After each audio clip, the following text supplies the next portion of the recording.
Welcome in to the Big City Sports Podcast. We have another episode rolling live right now.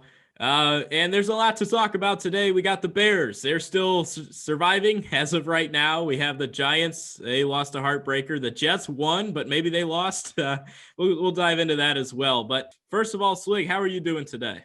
I'm good, man. Happy to be recording here. Definitely got a lot of thoughts on football today, so I'm excited to get into that. Yeah, without further ado, let's dive into the Chicago Bears. Look, we've been advocating for a while that, or at least I have. We've gone back and forth about David Montgomery and how he is as a runner. And Swig, of course, was not so sold on him early on, as a lot of Bears fans were. But these last few weeks, he has been a legit running back. Usually a concussion will usually knock your head around to where you're more timid. It did the opposite for him. He got drilled in the head and said, wow, I can see now. Let me run through the holes. Yeah, absolutely. I made the the reference of throwing a hot dog down a hallway a few weeks ago, and we're seeing smaller and smaller hot dogs and bigger hallways for him to keep running the ball down the field. He's been looking great. I'll definitely give him a lot of credit. It's been a significant improvement since the first half of the season or so. But I think a big part of that is the return of Trubisky as the quarterback. I'm not saying that Mitch is perfect or anything, far from it, but because he is a much more athletic quarterback than Nick Foles, who does add that element of a quarterback run to the offense, opposing defenses have to respect his ability to run the football. And that, I think, is making life easier on Montgomery for sure. And I think it's a trend starting in the NFL now. Your quarterback has to be mobile if you want to have a ground game. You look at Ryan Tannehill, he's running the ball. He scored 2 touchdowns on the ground himself. But you look at Big Ben in the Steelers offense. They've been running the ball well for years, but they can't seem to get it going. Whether, yes, there's been injuries to James Conner and all that, but I feel like if you have a statue back there at quarterback, they're either going to stack the box and stop the run. They're not going to bite on play action because they know they're not going to be able to run. So it just is an added dimension that a lot of offenses have, and the best ones can do it with the best of them. So I think it's big time on if you can have that mobility at the quarterback position. And you're spot on about Mitch. He definitely adds that to the offense. Well, that trend is being magnified more and more here in the last couple seasons, but that's a trend that started more than a decade ago at this point. I'd say that the first, real revolutionary guy in our lifetimes is probably Michael Vick, but you see almost every quarterback have some element of mobility to their games now. There are a few exceptions. I would not call Tom Brady or Drew Brees mobile quarterbacks, for example, or Roethlisberger, and they've obviously had Hall of Fame and successful careers, but that is now the exception and not the norm. When as recently as 10 years ago, you'd have maybe 6, 8, 10 quarterbacks who were legitimate threats to run the ball, and everyone else kind of did it as a last resort because people thought it would affect their ability to throw the football down the field. And now we're seeing a lot more playing to the quarterback's strengths, building the system around them. I think it's a much smarter and much more efficient approach. Yeah, for sure. But let's dive into this game as a whole real quick. Look, Matt Nagy, he learned how to run the football. I talked about it in the last episode. He's got to make the most of his carries because he only gets about 15 of them. So, I mean, it seems like he's finally given him the rock. I'm interested to see if it'll continue going into the Jacksonville game. But David Montgomery has been moving the football down the field. He's getting his work, and he's been embracing the role. I think he's doing a great job in that, too. Well, the Bears offense has looked rejuvenated the last 3 or 4 games, starting in that loss to Detroit. The Bears offense still put up 30 points in that game, and it's a borderline miracle considering how terrible they looked throughout the season. Even in some of the wins at the beginning of the year, the offense wasn't looking very good. The defense was winning them games, and then they really bottomed out on both sides of the ball in Trubisky's first start back in that Green Bay game. But I think there are 2 main factors that have allowed the offense to finally look a little rejuvenated here. We talked about the first one, and that's Trubisky's athleticism, opening up holes, making the run game multifaceted. And the other one is that Nagy is finally calling some action calls. We've been waiting for him to do that all season, and it's opening up some passing lanes down the field, and it's also loosening the defense's hold in the box a little bit and making it a little bit easier to run against softer fronts, which is making life easier for Montgomery and company, who have taken advantage of that opportunity. So it's definitely good to see some adaptation and some creativity this late in the season, but it's amazing. Despite a 6-game losing streak, maybe it's not too little too late. The offensive line has stepped up too. That's a big factor. They're finally creating penetration from the start. Like they're attacking their blocks and they're moving people. And I think that's a credit to Sam Mustipher and Alex Bars. So we talk about the connection with Kentucky and the Knicks so far in basketball, right? The offensive line coach for the Chicago Bears was the same guy that recruited both Bars and Mustipher at Notre Dame. And he was, if you look at the track record, Notre Dame is very successful in offensive linemen. They had the same offensive line with those two when they also had Quentin Nelson and Mike McGlinchey, two top 10 picks. So he knows what he's doing. He brings them back there, can scheme it up a little bit better and help out the offensive coordinator slash Matt Nagy. Of course, Bill Lazor doing some of that work.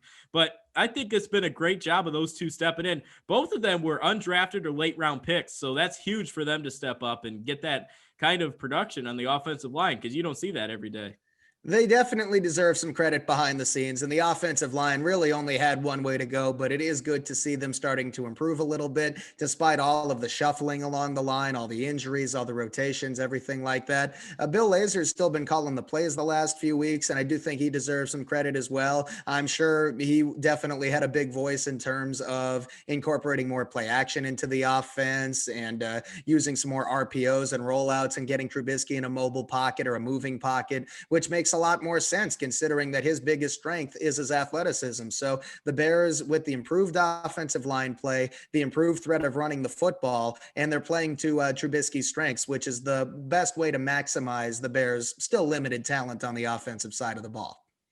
Yeah, and let's switch gears to the defense real quick. I think I've talked about this before as well. Akeem Hicks, he rides or dies with that defense. Whether if he's in there, they're going to look good. If he's not, they're going to look bad. Simple as that, especially against the run because with Eddie Goldman opting out this season, there hasn't been a lot of production from the defensive line, especially the pass rush. Khalil Mack, I don't know how the heck he made a Pro Bowl this year, but that's sort of flawed. I don't really like the Pro Bowl system right now. I mean, there were a lot of missed players there this year.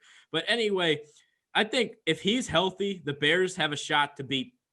I'm not going to say anybody. They have a shot to win football games, but when he's not on the field, it absolutely diminishes them. We saw it last year and we saw it again this year. So the games he does play, they win, and the games he doesn't, no, they don't.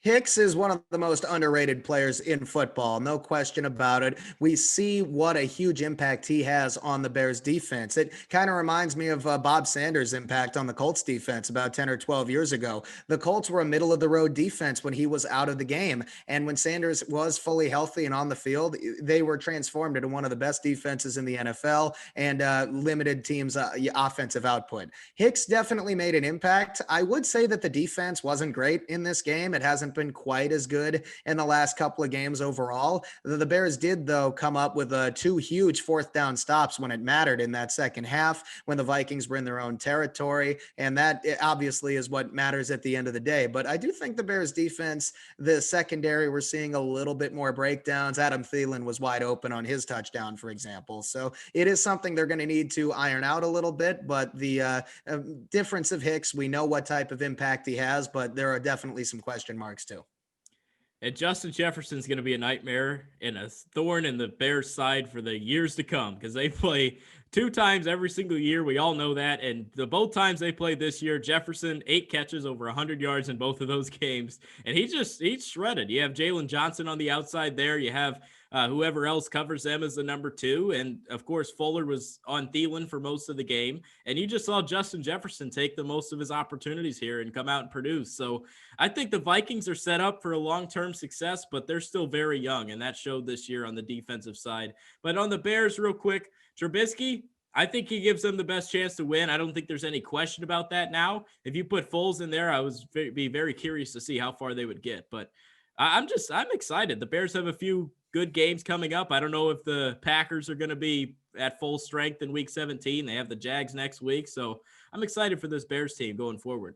Well, the Bears' end of the season here, it's going to beg a lot of questions one way or the other, whether they sneak back into the playoffs or if they end up missing it and being the eighth or ninth seed in the NFC. They have a lot of questions they need to answer, and that was true before the winning finally came back for them after the losing streak. It you still got the questions to answer at the quarterback position, and you have several holes on both sides of the ball. So the Bears still have a lot of long-term questions they need to answer, but the 2-game winning streak has definitely been nice to see. They're 7-7 now. They are back in the NFC playoff picture. They are still 1 game out behind Arizona at the time we're recording this, but they could definitely sneak back in. They have 2 potentially winnable games here coming up. You mentioned Green Bay might be resting players in week 17 if they clinch the number 1 seed in that home field advantage, but we can definitely talk about the Jaguars here. That game coming up next week, and the Jaguars, I know they're not a team we normally cover, but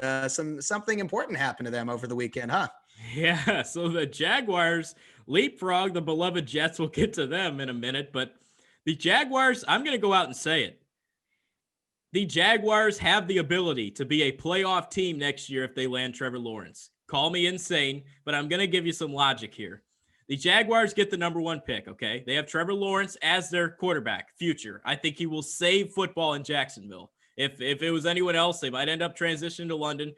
He's going to embrace the city and save the city of Jacksonville and keep the Jaguars there. So that's going to be huge for him. Now, yes, I'm putting a lot on his shoulders here, but look at their offense. DJ Chark, 1,000-yard receiver last year. Of course, this year, quarterbacks, injuries, all that stuff. Undrafted free agent James Robinson, 1,000 yards on the ground this year. They have drafted Laviska Shenault, who shined when he was healthy this year. He gives you that added dimension of a runner, passer, and receiver. So he brings a lot to that offense. But as I'm not going to name these players' names that you don't know, I'm going to give you what they're set up with. Look, they have 5 picks in the top 66. So you're not just getting Trevor Lawrence. You have another first-round pick, and you have 4 more in the second. Everyone was roasting Dave Caldwell, but they brought value back. So all these second-round picks are piecing themselves together this year. $100 million in cap space. That's another factor. If they spend their money wisely, draft well there, new GM, new head coach, the Jaguars are back. The Jaguars are going to be playing some meaningful football late in the year outside of the 2017 season. What are your thoughts on that? Well, you're the Jaguars fan, so I understand the optimism. I definitely want to put a small dose of reality here. Now, first, 2 problems there. First, I still think that the Bears, after winning these games, have a loss to Jacksonville written all over them. I mean, we've seen the Bears do this before. Basically what I'm getting at is the Jaguars do not have first overall locked up yet. They could very easily win a game and go back to the 2nd pick, and they won't fall any further than that now that Cincinnati won another game, and there's no way they're going to fall to 3 now. But anyway, I still think that the Jaguars are more than 1 year away from playing meaningful games. Like, I could see it being 2 seasons from now. I don't think they're as far away as people think. And I do agree that as of the current GM openings, the Jaguars have the most attractive opening right now. And I think that's true before they fell into position to be lined up for that first overall pick. You compare them to the Lions, who have had several issues, obviously, for decades at this point. And the Panthers GM opening, that could be appealing now that Marty's been fired in Carolina, and they might be going for a new quarterback. It's definitely a lot more appealing than Atlanta or Houston's openings, with Houston especially lacking those draft picks. You mentioned all the early round picks Jacksonville has. They also do have some legitimate building blocks on the roster, I'd say, on both sides of the ball. You mentioned Laviska Shenault. I like DJ Chark when he's healthy. James Robinson was a fantastic value as an undrafted free agent. And on the defensive side of the ball, Miles Jack is still one of the best players in football. He does not get enough credit. Sidney Jones, I think, has been a really solid pickup. There are pieces there. Do they still need to address the pass rush a little bit? I'd say so. We'll see what happens with K'Lavon Chaisson. I apologize if I messed up his pronunciation, Good. but yeah, the jury's still out on him is what I'm saying, but it's a young team that with a lot of upside, they get that right quarterback in place and the pieces to protect him, which the Jaguars can take with their later 1st and 2nd round picks. That GM opening, along with all the cap space the Jaguars are going to have to address the holes in free agency, that's going to be a fun challenge for whoever takes over that spot. Absolutely. And one more thing, you mentioned those names. CJ Henderson was a first round pick, the corner. They still have Josh Allen there. They signed Joe Schobert to a 5-year contract. You usually don't see that in the NFL. So 5 years for him. He's going to be the Mike. I mean, maybe safety, defensive tackle's huge. They haven't been able to stop the run since Marcel Darius got hurt in 2019, but it was week 13. It was the game right before Derrick Henry had his famous stiff arm down the sideline. But one more thing about the Jaguars before we get into the Jets. They have so far through the first 12 games of the season, the Jaguars had 17 turnovers from the quarterback position. And that led the league at the time. They have beat Indianapolis, a playoff team, lost by 4 or less. So not just one possession, 4 or less to Tennessee, playoff team, Houston, a divisional game, Green Bay, could be a Super Bowl winner, Cleveland, could be a Super Bowl winner, and they took the Minnesota Vikings to overtime. So those are all close wins. I think they're a quarterback away of winning those games. So I still think that the jury's still out on them. I'm with you. I'm not going to be celebrating until clocks are at 0 and the final has popped up against the Colts and they lost both those games. But I just think it's an attractive opening right now. And as a Jags fan, we can believe, right? We can believe. I hope so, man. They've struggled for the majority of their 25-year existence, but I am with you that it's the most appealing GM opening as of right now. You could make the argument for Carolina depending on what they do, but the Jaguars have that combination of financial resources and draft capital, and Henderson and Josh Allen, two of the most recent first-round picks, are absolutely building blocks on that defense. I agree, and I still think Sidney Jones was a really solid buy low type of candidate as well. So we'll see what happens with Schobert in terms of that 5-year contract. That could be an issue down the line, but I definitely understand the optimism, but definitely don't jump the gun that they will get the first pick, because you mentioned these losses being close. They could still pull out one of these last 2 games against the Bears, who are very inconsistent still. I'm not ready to buy all the way back in yet. Or the Colts, who, depending on playoff scenarios, could be resting people in week 17 too. So just wait until both of those games go final. But these players are playing hard, which is a good sign as well. There's still the question as to, is the new GM going to bring in a new coach, which seems likely, but I'm very excited to see what they do in the draft.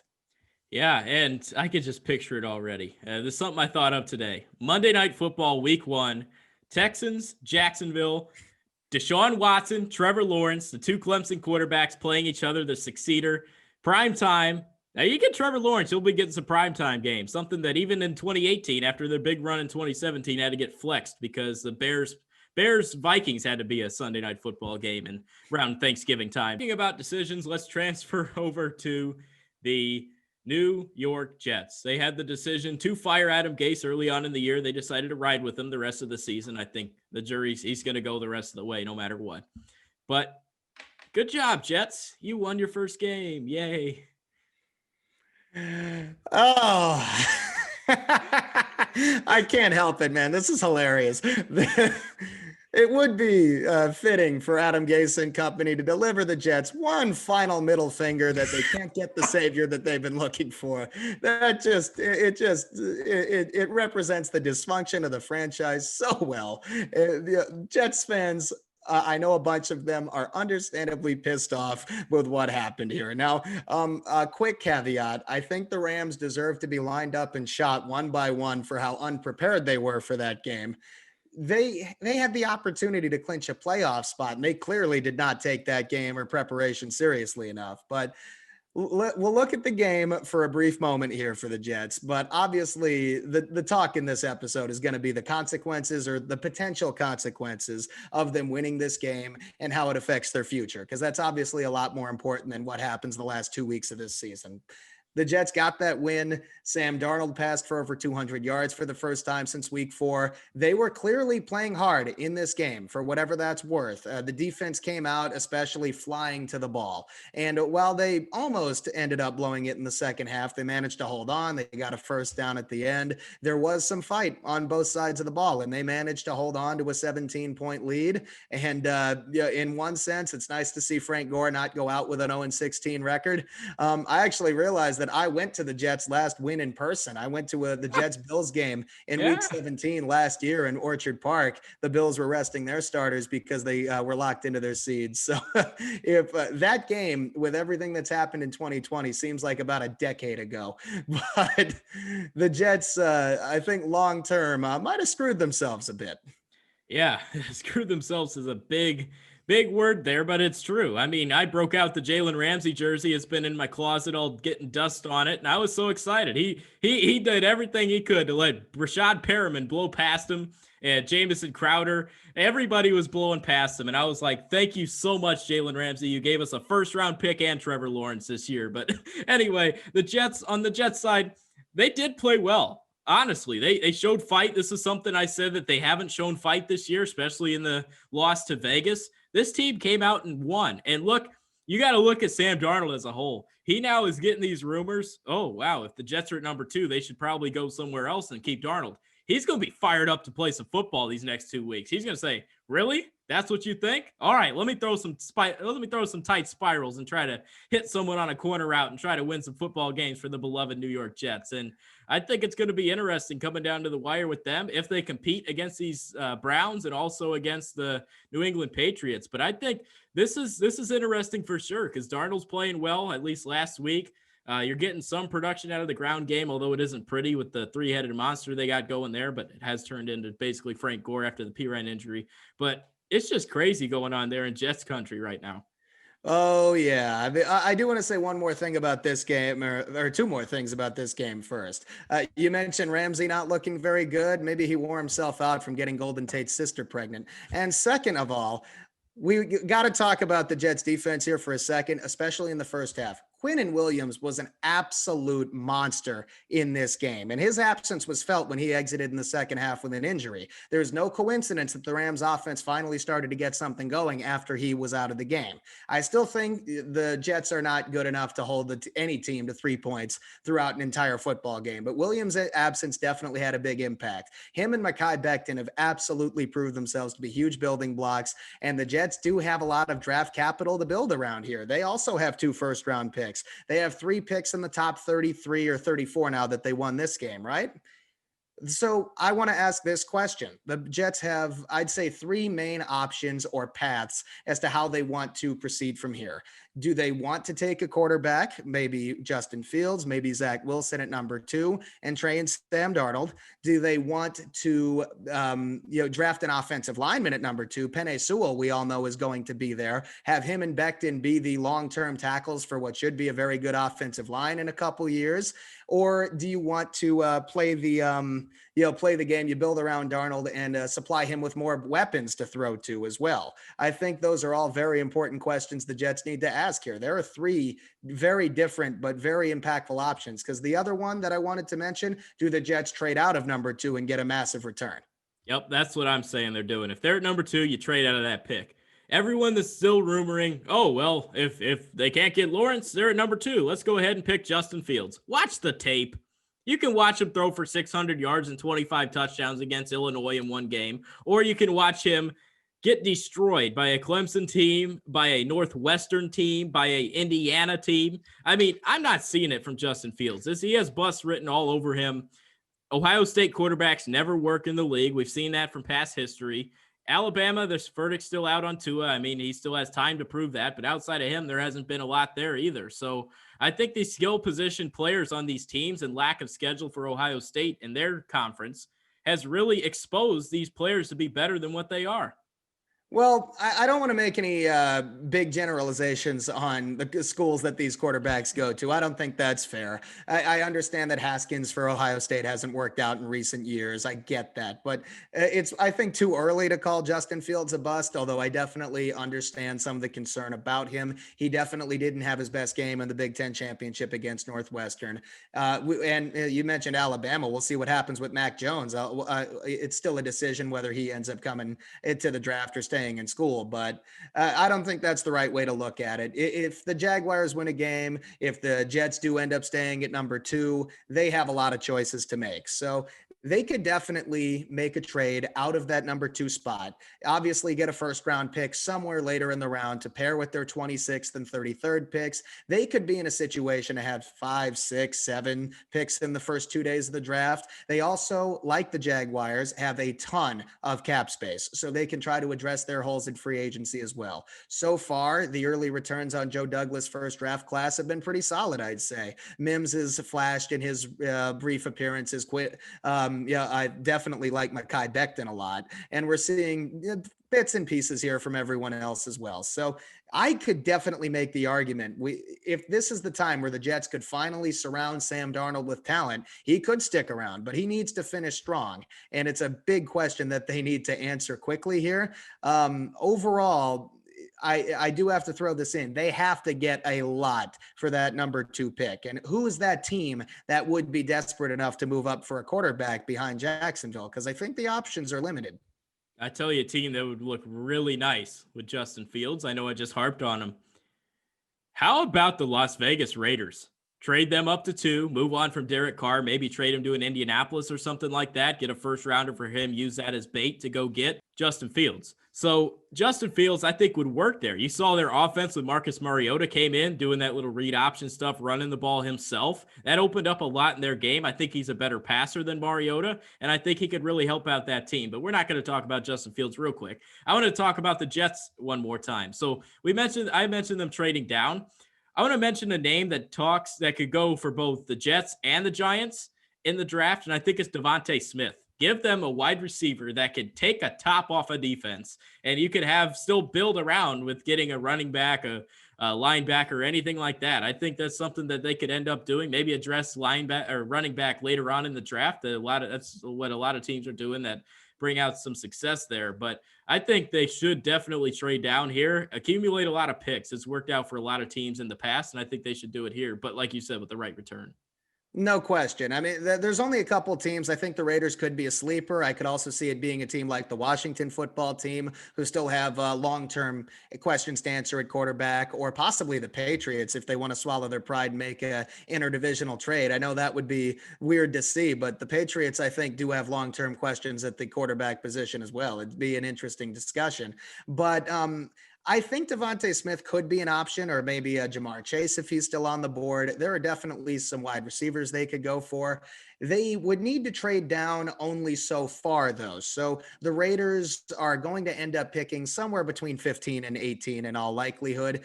I don't think that's unprecedented, though. We saw the trades up for Goff and Wentz in the 2016 draft. I believe the teams who traded up were 15th and 16th or something like that in that draft. So you could look at those returns that the Browns got, and to kind of compare what the price tag might be.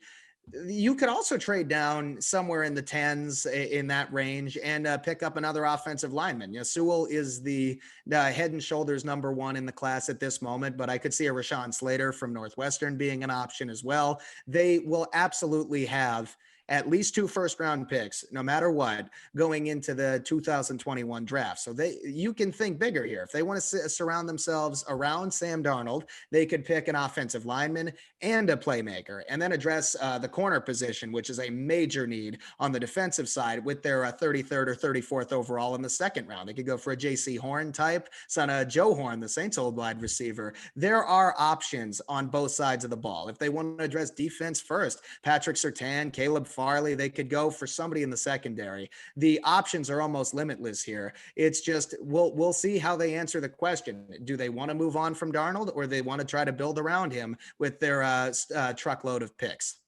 Yeah, I like them to address corner right away. I think cornerback could really change the complexion. I mean, the pass rush is still a work in progress. They're getting some pressure, but if you can get coverage, that helps out a lot. 2 things that help you win in the NFL is great coverage and a great pass rush. Usually one of them, if you have one of them, you could win and have maybe 15-ish ranked defense in the league. I think that's something that you could have. That's what made the Jaguars defense in 2017 so great. You had Barry Church, Deshaun Gibson, Boye, and Ramsey, and you also had Calais Campbell and Ngakoue and a lot of other pass rushers you could mix in. So I think they should address corner. That's a major hole for them. I mean, every single receiver burns them. I mentioned Keenan Allen getting his usual 200 yards or whatever against them, 16 catches. I mean, what kind of receiver has 16 catches against the defense? I mean, Brandon Marshall did it back in the day, but the Jet, you mentioned pass coverage, pass rush. Yes, those are two huge elements, and the Jets don't have either one. So this is not a 1 year fix. They do have the draft picks to get some long-term guys in place. On the defensive side of the ball, Quinnen Williams is the only real foundational piece they have right now, and he's an interior defensive lineman. So the Jets could address all three levels of that defense.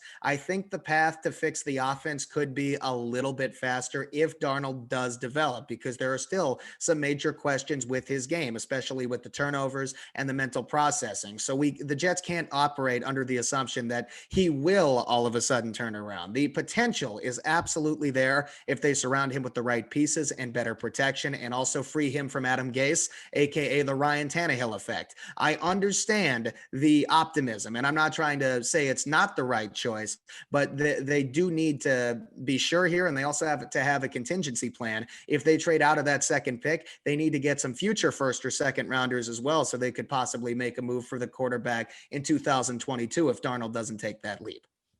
Yeah, and one more thing. It's not a certain that they have the number 2 pick. We talked about this for the Jaguars earlier. If they get number 1, you would absolutely go Trevor Lawrence. What kind of trade compensation do you think you could get for a Sam Darnold right now if he continues to play like this but comes up short?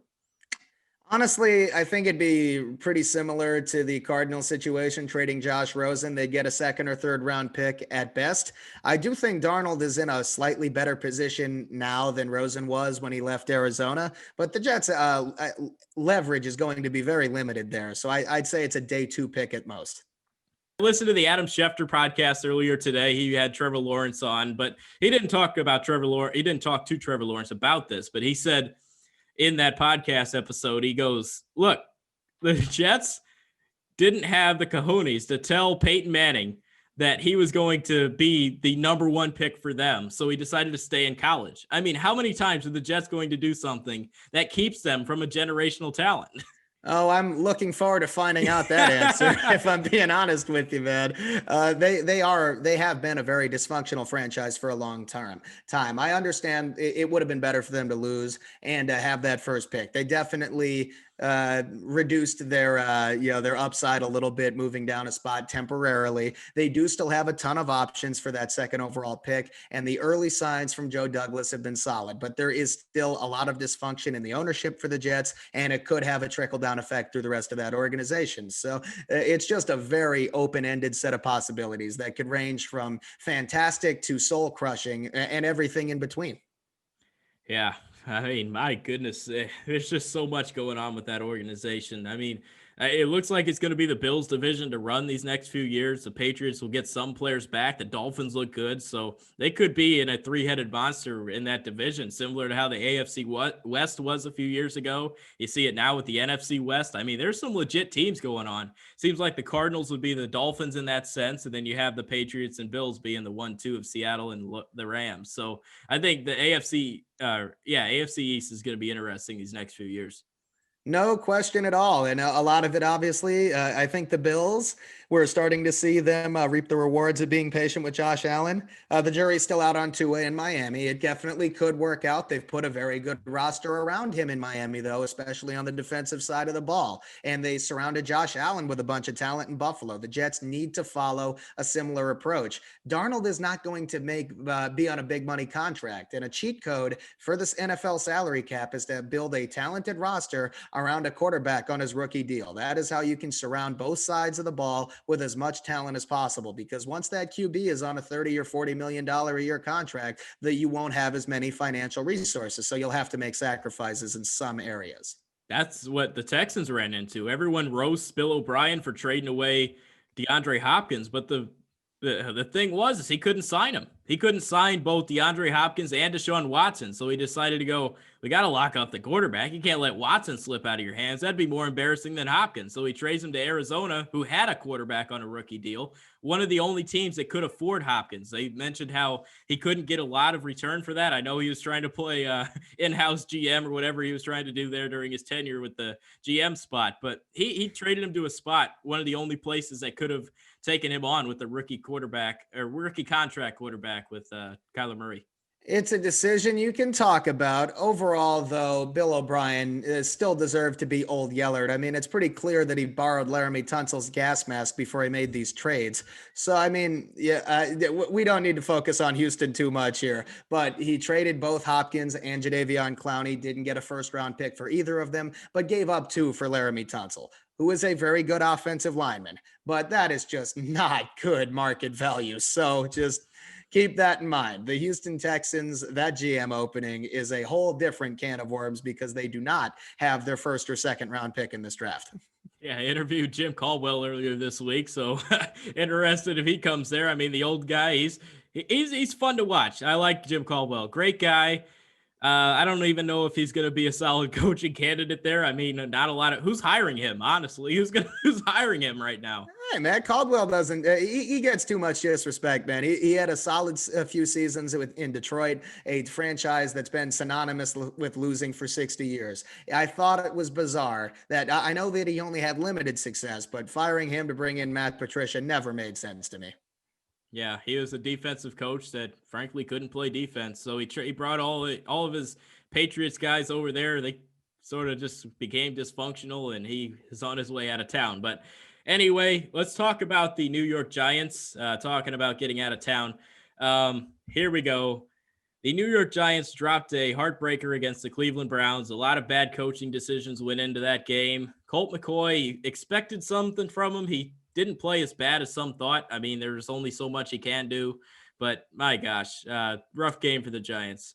Well, I wouldn't call it a heartbreaker. At least they did us all the service of putting us to sleep on Sunday night without getting our hopes up, right? But honestly, I'm not surprised by any of this. The Giants offense, even in a couple of the wins they had recently, has struggled all season. They have the 31st ranked offense in points per game, ahead of only the 1-13 Jets, right? There are a lot of problems. I'll get into some of them in a minute, but just for this game, let's start with the obvious, bizarre and aggressive coaching decisions early in the game. The Giants' first 3 drives, they made it to the red zone, all 3, and came away with a total of 3 points. I still stand by the 4th and 5 attempt with your punter throwing a pass to your triple covered center in the end zone is a very weird and ineffective play call, right? Hindsight's 2020, but if you're gonna fake it, I mean, at least line up in a more traditional field goal formation to try to catch them off guard, or go out there with your offense. And then they actually took the field goal the second time. And then the third drive, they had the 4th and 2 at, I want to say, the Browns 6-yard line, and they ran it with Gallman, a much more traditional attempt to go for it on 4th down. He was stopped short. I've softened on that one. I do agree with what Judge said, that field goals were not going to win that game, or pretty much any other game. I understand and respect the aggressiveness. I've been yelling at the Giants to be more aggressive all season.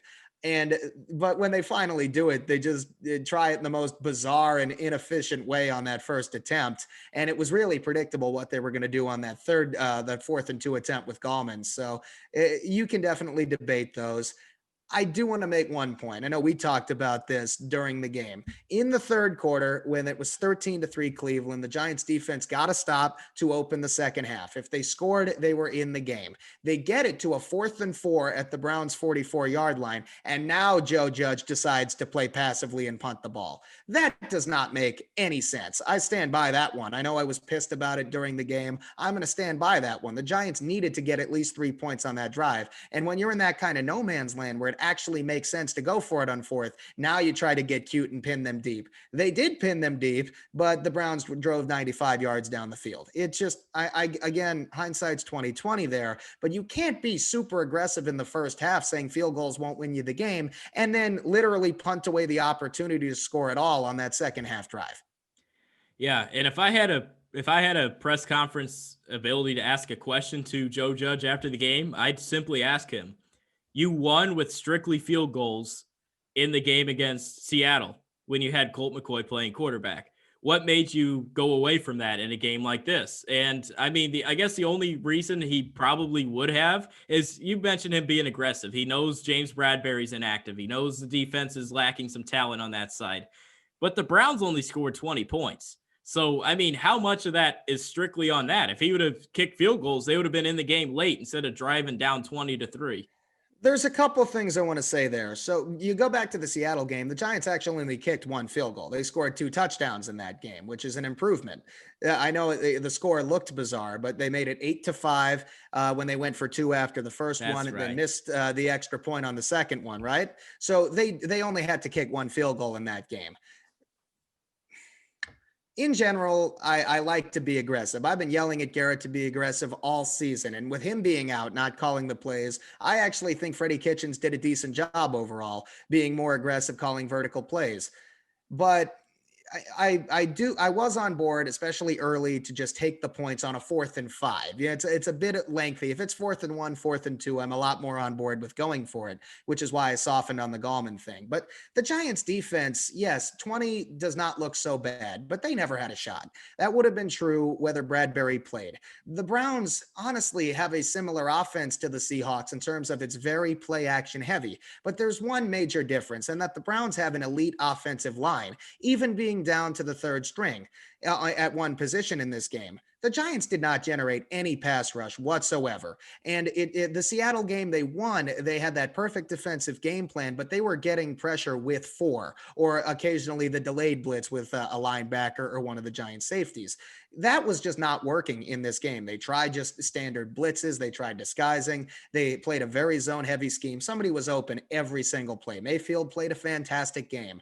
The Browns deserve a ton of credit for their game plan, but the Giants defense, their limitations in terms of rushing the passer were very evident in this game. Dexter Lawrence had a sack in the 3rd quarter on that Browns opening drive, and that was the only time Baker Mayfield was even hit all game.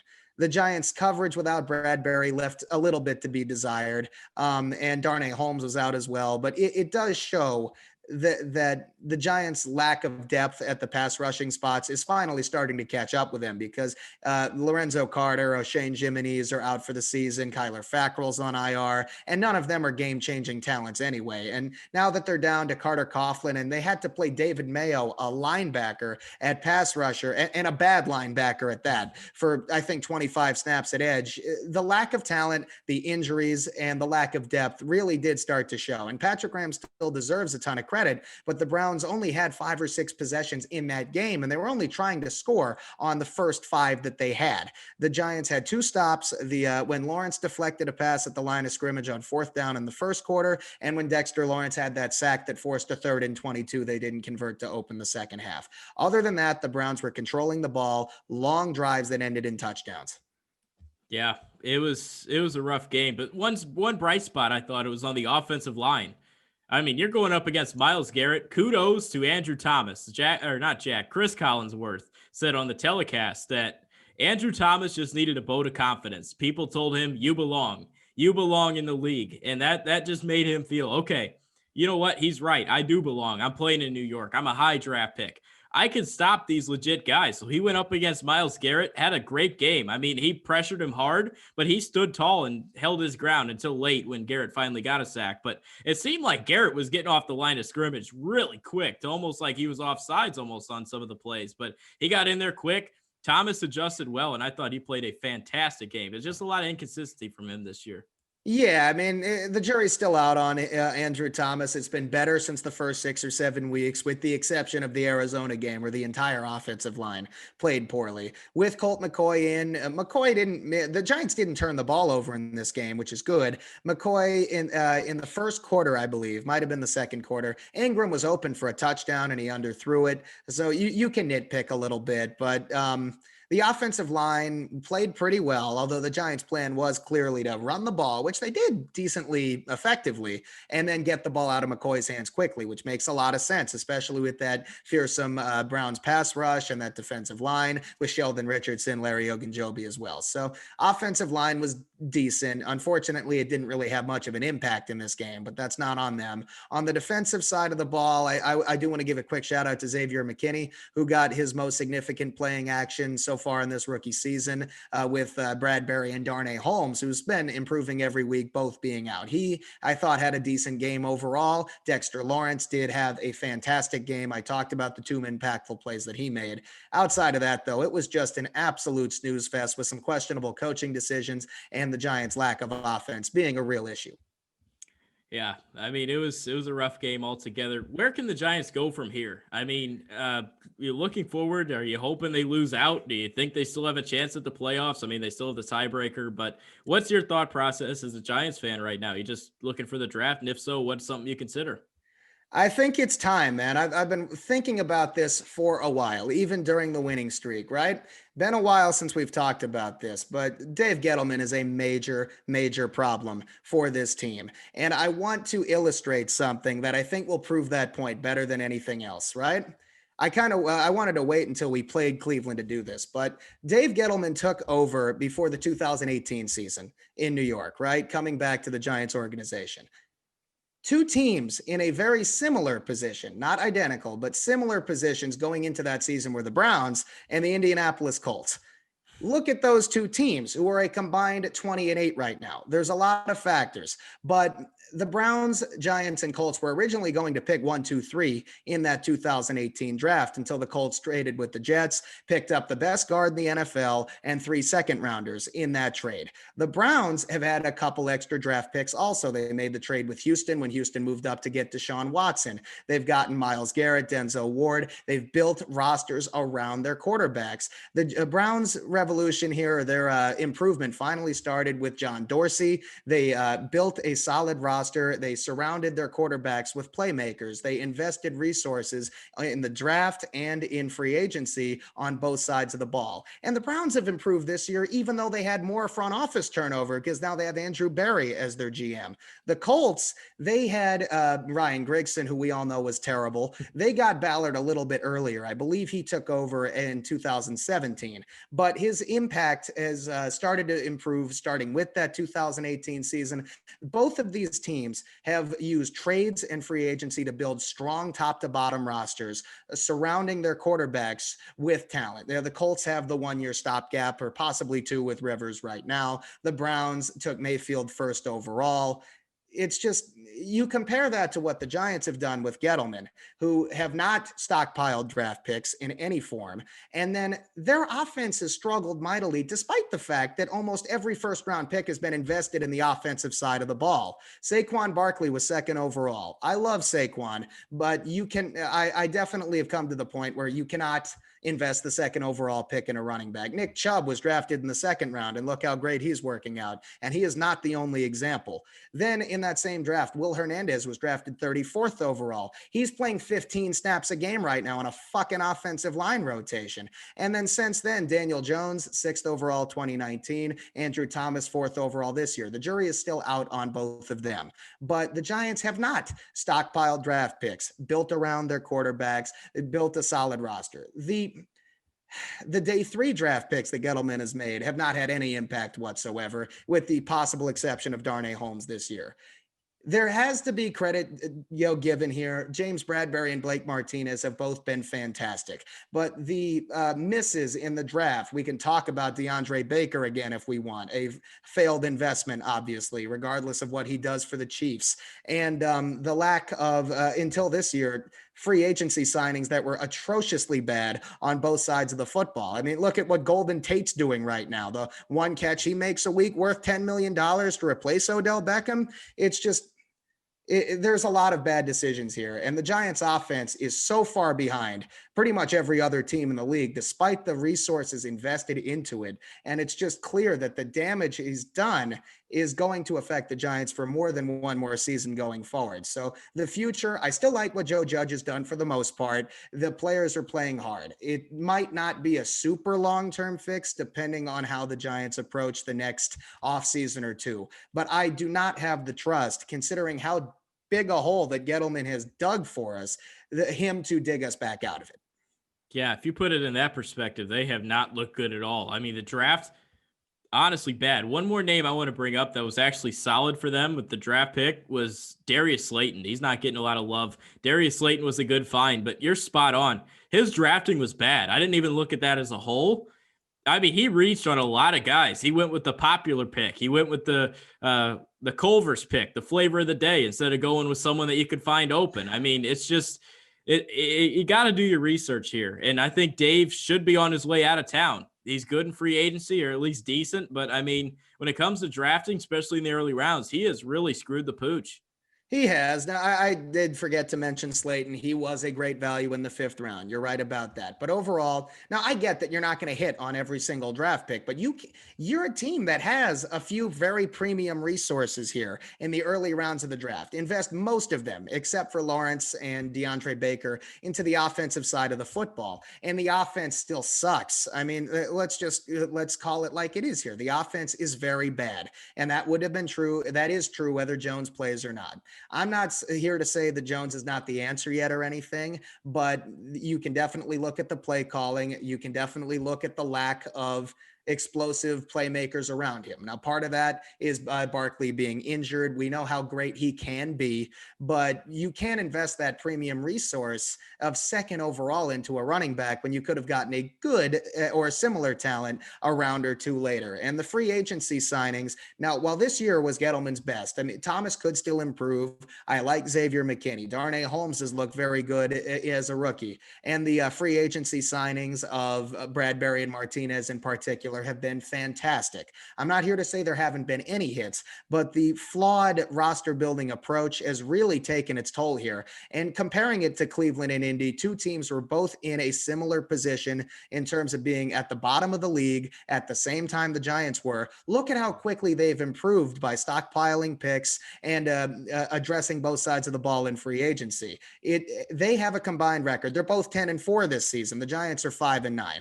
I understand that the rebuild isn't going to work out like that for every single team, but he has been in charge for about the same length of time as Dorsey and Barry in Cleveland and Chris Ballard in Indianapolis. And you just see how much farther behind the Giants are. Yeah, Indianapolis did a great job. I mean, they landed, they hit hard with Ballard, got him right away. They got Frank Reich. Originally wasn't going to be there, but he came in and he stepped in and did exactly, he did better than what Josh McDaniels would have brought to that team, without a doubt. I mean, Frank Reich is a great head coach, halftime adjustments, you name it. He's just a great head coach, and the Colts have hit on everything. They trade down at the right time. They draft well. I want to see them be aggressive in free agency. I want to see them bring in a Yannick Ngakoue to help enhance that pass rush. I want to see them bring in a number 1 wide receiver, whether it's an Allen Robinson. But if he's not playing if he's not going with a good quarterback, I don't think he would. But the only thing going for him is he'd want to pound on Jacksonville 2 times a year. But I mean, the Colts built something good there. The Giants, what do they need to do to build something like that? They need to do a lot. They first of all, let's just look at some of the basic holes on the roster. The offensive line still needs some improvement. Now, there could be some internal improvement there if Thomas and Matt Parrott, work out as the tackles. Nick Gates has been better at center. I would like to see Will Hernandez play more, see if we can get something out of him, but he has only been average in his first couple seasons. So you might need to invest more into an offensive line that has had 2 top 2 round picks go into it in the last couple of off seasons. And then, and the signing of Nate Solder, which has been an absolute disaster as well, by the way.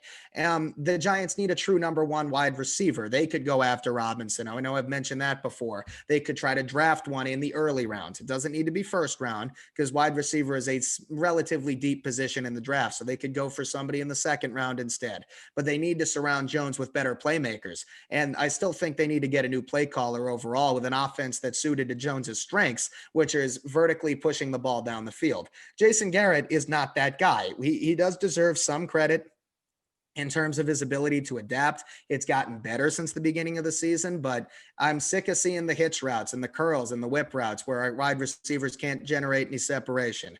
On the defensive side of the ball, the Giants need another corner across from Bradbury. They need linebackers big time next to Blake Martinez, the only decent one on the roster. And they need pass rushers like there's no freaking tomorrow, man. They passed over Josh Allen in 2018. They screwed themselves out of Chase Young in 2019. Patrick Graham has given this Giants team as much as you could possibly hope for on the defensive side of the ball. But with the injuries and the lack of resources in pass rush, I think it's fair to question how many more scheme tricks can he make to generate a pass rush at this point, right? He's had to go deep into that bag of tricks. So basically, they need an overhaul on all three levels of the defense. They need to surround Jones with more playmakers and go from there. And that is not a one-year job. Is Jones the answer, do you believe, right now? He could be. I'm not trying to say, make it a definitive conclusion on him yet. I don't think that's particularly fair. This is his second season in his second different offense. And this one is not suited to his strengths as much as the Pat Shurmur, Mike Shula offense was in 2019. He was significantly better, with the exception of the turnovers, which were a bigger problem rookie year, although there's still a problem now. But we saw Jones have a few 300-yard passing games, 4 touchdowns, no picks. I went to one of them in Detroit. You can see he's a quarterback you can win with if you put him in the right system and surround him with playmakers, right? But he is not the quarterback, I don't think, that you're going to win because of. I don't think he's going to lead you to a win. It's a very fine line. There are exceptions, but the only ones I can think of off the top of my head are his first start in Tampa Bay. He came back, and the second game in Washington last season. Other than that, they're games that the Giants have had the lead and then held on for dear life at the end. Now, not all of that is on him, but there are definitely a lot of question marks in his game. And similar to what Josh Allen did in Buffalo in his third season this year, next year is going to be the make or break year for Daniel Jones. You want to see any young quarterback start to make a leap in year 3. If they don't, you really do need to consider a different player at that point. If only the Giants could bring in Stephon Diggs to help him next year. My gosh. Stephon, he came to Buffalo, and Josh Allen, I mean, those two were clicking from day one. Even without a preseason or anything, the chemistry was there from the start.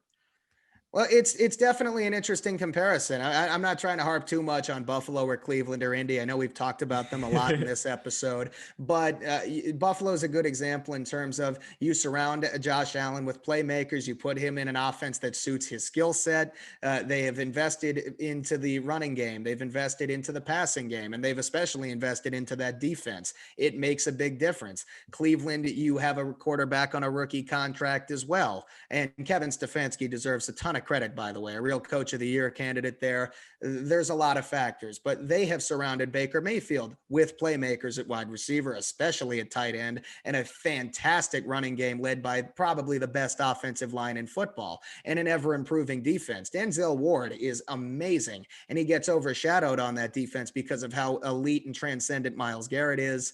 You could point to these examples for days. You're not going to hit on every single draft pick, but if you surround Jones with talent and you invest smarter into more premium positions on both sides of the ball, that is how you could maximize Daniel Jones and the rest of the Giants' skill set and see what you really have in him. All right, and that brings us to our poll question of the week, coming at you on Twitter at the Big City Sports PD. Last week I said Big Sports PD for some reason. Big City Sports PD is the Twitter handle here. The poll question was split 50-50. Poll results have popped up on whether the Bulls or Knicks have more to gain in a season, in a losing season when it comes to that. So as long as the players develop, who has more to gain? It went 50-50. So that brings us to this week's poll question of the week. And that question is, what should the New York Jets do? Should they keep the pick and maybe draft quarterback, or should they trade the pick and build around Sam Darnold? So that's definitely one I'm really curious to see the results of. I know I explained, what would happen with those two options when we did our Jets segment here, but it's a huge question. Now, obviously, that's if the Jets or the Jaguars do not win any more games and the Jets do pick second. So we do have to put that disclaimer in there. But I'm really excited to find out. It's going to be a franchise-altering decision for the Jets. Also, to everyone still here, thank you for coming to my TED Talk about the Giants. Absolutely. And we appreciate every single one of you guys. I know the holidays are coming up. We wish everyone a happy holidays and continue to support us. I mean, we're just two guys out here talking ball. We love doing it, and just continue to subscribe, click like, comment. We want to get some fan engagement going, but check us out on Twitter, Big City Sports PD. Check us out on Instagram, Big City Sports Podcast. Outside of that, signing off, this is Dylan Kearns, Swig, and we will see you next time. Happy Hanukkah, y'all.